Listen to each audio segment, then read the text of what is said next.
Não sei vocês, mas eu quero viver mais e melhor. E para isso eu tenho aqui a doutora Cláudia Flach, nutróloga, que vai tratar um pouquinho sobre medicina preventiva. Como a gente pode prevenir, melhorar, ficar cada vez mais top, chegar aos 105 anos de sombra verde, batom pink. É minha meta, minha meta. Cláudia, conta aí, no que consiste a medicina preventiva, de que forma ela pode nos ajudar? Então, Ali, hoje nós vivemos a década da longevidade, onde a mudança no estilo de vida, nos hábitos, pode prolongar a nossa vida em até 10 anos. Mas a medicina preventiva ela vai muito além disso, porque a gente não quer só viver 10 anos, 20 anos a mais. A gente quer viver bem, com autonomia, com energia, disposição, ter qualidade de vida, hoje e lá na frente também. Pois é, o brasileiro é conhecido por não ser muito preventivo, assim, né? Vai indo e esquece de fazer toda essa parte dos cuidados antes dos problemas acontecerem. E aí quando vê, tá só apagando incêndio e tratando o problema, né? A doença em si. Dá para dizer, então, que a ideia é que elas não aconteçam.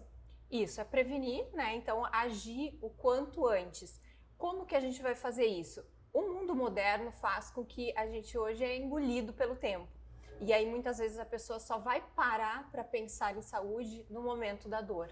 Então a ideia é que a gente haja antes desse momento. Como? A gente tem vários pilares que são relacionados com uma saúde preventiva. Um sono de qualidade, um gerenciamento de estresse, uma alimentação saudável, atividade física e também uma coisa que a gente leva muito em consideração são os fatores ambientes genéticos, porque o momento que a gente sabe, identifica isso, é muito mais fácil a gente agir preventivamente. Ambiente genético seria eu ter conhecimento, por exemplo, de que na minha família alguém teve já algum tipo de doença e que ela é genética, né? Eu tenho uma predisposição genética para tê-la, desenvolvê-la e, portanto, eu já vou ali para evitar que ela... Quando a gente fala em ambiente... o ambiente mesmo onde a gente vive. Aqueles hábitos alimentares... são os ambientes real, oficial, Exato, assim. Seja ambiente família, ambiente trabalho, porque ali também começa. A parte genética, ela tem relação, mas ela é em torno de 20 a 30% da nossa chance de ter a doença. O resto é como a gente vive ao longo da nossa vida. Isso desde lá da nossa infância. Então, o ambiente familiar muitas vezes faz com que a gente crie hábitos que não são saudáveis a longo prazo. Então, identificar ali, fazer essa mudança, por exemplo, uma frase que eu uso muito nas minhas consultas é: você é inspiração para muitas pessoas. Isso vale para o teu filho dentro da tua casa, que muitas vezes pode querer que ele coma um brócolis, uma cenoura, mas se ele não estiver comendo, ele não vai comer, ele não vai aprender isso.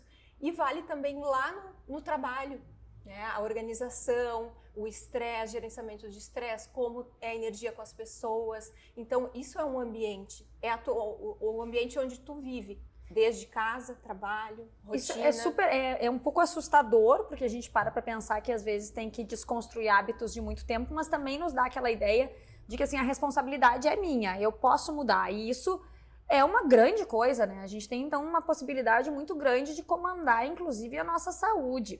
Agora, nessa lógica, entra também, inclusive, os relacionamentos tóxicos, os estresses do dia a dia. Dá para gerenciar isso só com alimentação, complementação, ou é necessário também reavaliar o estilo de vida? Eu acho que a reavaliação do estilo de vida ele é o pontapé inicial para essa mudança.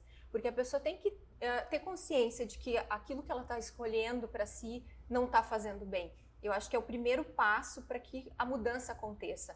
Porque muitas vezes assim, a gente que vê de fora identifica, mas se ela mesma não identificar, é muito difícil. E com certeza a mudança do estilo de vida, hoje a gente já fala em medicina do estilo de vida, porque tem relação total. O estresse, eu falo sempre que ele é o grande vilão das doenças. Seja um estresse emocional, um estresse físico, né? Ele tem relação com tudo. E muitas vezes até um estresse que a gente causa no organismo por algum alimento. Ou às vezes o alimento mais saudável que está no teu prato pode ser tá te fazendo mal. A alimentação ela é realmente fundamental de se olhar. É interessante, a gente, assim, é super bacana trazer isso para quem está nos assistindo, porque muitas vezes as pessoas dizem, ai, pois é, mas aí tem que fazer um acompanhamento, mas é caro, porque tem suplementos, tem não sei o que, isso tudo, eu não tenho como fazer isso. Mas as mudanças, elas podem, na verdade, ser, como tu mencionaste lá no início, né? Em pequenos ajustes daquelas coisas que ninguém leva muito a sério, mas que deveria ser, que é o dormir bem, tudo isso que tu já falou, né? Tem que começar pela base, né? Eu ouço muito isso de que, comer saudável é caro. Não é caro se tu te dispor a ir numa feira, se tu não precisar daqueles frufrus fit, porque eu falo assim, para aquela mondaréu de coisa fit que tem hoje, que não precisa. Então, a gente priorizando uma comida de verdade e principalmente comida de qualidade, orgânica, menos industrializada, tu já começa por aí. Não precisa um monte de suplemento. Os suplementos, eles já têm esse nome, que é para suplementar, é para complementar uma base que tem que estar estruturada. Agora, não adianta começar de lá para cá, querer suplementar sem mudar o básico, sem dormir bem, sem fazer atividade física, uma alimentação adequada, saudável. Agora, as pessoas gostam de coisa real, né? O que na prática, assim, dos teus pacientes, tu já viu que eles conseguiram mudar a vida a partir de alguns ajustes? Tem alguns exemplos, assim, alguém que tinha, por exemplo, eu tenho, né, tive que reequilibrar a minha tireoide. Hoje eu sou equilibrada da tireoide, só isso. Mas o que mais que as pessoas podem ajustar e daí, de repente, muda mesmo o seu organismo como um todo? Quando a gente fala de medicina preventiva, a gente tem um olhar holístico para o paciente. Então, a gente vê a parte alimentar, mas também tem que ver a parte de reposição de nutrientes, antioxidantes, como está a parte hormonal. Então, a gente consegue fazer com que o corpo funcione como se ele fosse mais jovem do que realmente ele é. Fazendo uma tireoide, como no teu exemplo, funcionar bem, porque ela que vai fazer o nosso corpo ter energia para todo o resto. E às vezes equilibrando uma coisa que não está bem, a gente consegue fazer todo o resto funcionar bem também. O corpo humano, ele é tão perfeito que a gente consegue fazer isso.